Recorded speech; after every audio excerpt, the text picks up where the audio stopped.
पढ़ना और वाचन करना में अर्थ की दृष्टि से क्या भिन्नता है, इसको स्पष्ट करें। पढ़ना संस्कृत के पठ धातु से हिंदी में बनाया गया तद्भव क्रिया रूप है। पढ़ना का अर्थ है अध्ययन करना। पढ़ना मौन रहकर हो सकता है और जोर से बोलकर भी। जब आप अखबार पढ़ रहे होते हैं, ये जरूरी नहीं कि आपके पास में बैठा व्यक्ति आपकी आवाज़ सुनकर समाचार जान सके। अधिकतर पठन या पढ़ना मन में ही मौन रहकर किया जाता है, लेकिन वाचन बोलकर ही किया जा सकता है। वाचन संस्कृत के वच धातु से बना है और संस्कृत से जो का तो हिंदी में स्वीकार कर लिया गया है। वच धातु से ही वाक अर्थात वाणी और वचन शब्द बनते हैं, जिसमें मुख से उच्चारण की क्रिया समाहित है। इसलिए मौन रहकर कभी वाचन नहीं किया जा सकता। क्या मौन रहकर हम कभी वाचन नहीं कर सकते? वाचन में स्पष्ट उच्चारण अनिवार्य है। वास्तव में वाचन दूसरों के सामने अभिव्यक्ति के लिए किया जाता है। वाचन का महत्व और उपादेयता तभी है जब दूसरा उसे सुने और आवश्यक होने पर वक्ता को पाबंद कर सके। मेरे ख्याल में आपको पढ़ना और वाचन करना दोनों के अर्थ में क्या भिन्नता है ये समझ में आ गया होगा। अगला शब्द है जीवन पर्यंत और मृत्यु पर्यंत।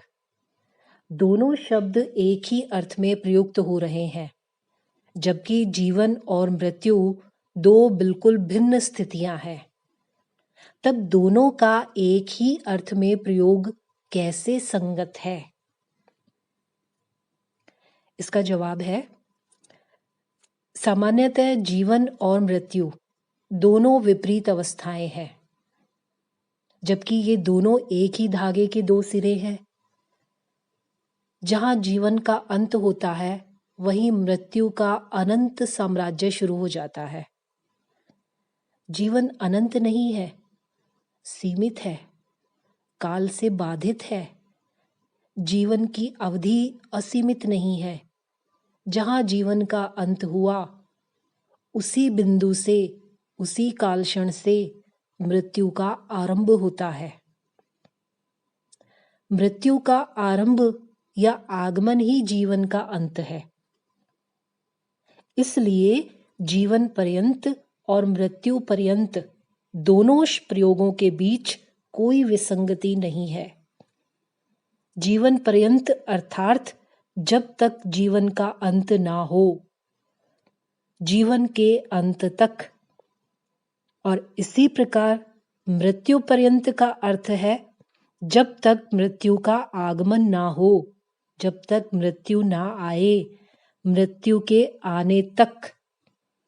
चूंकि मृत्यु का आदि और अंत एक ही है, क्योंकि वह अनंत स्थिति है, इसलिए मृत्यु के अंत तक का अर्थ भी मृत्यु के आने तक ही माना जाता है।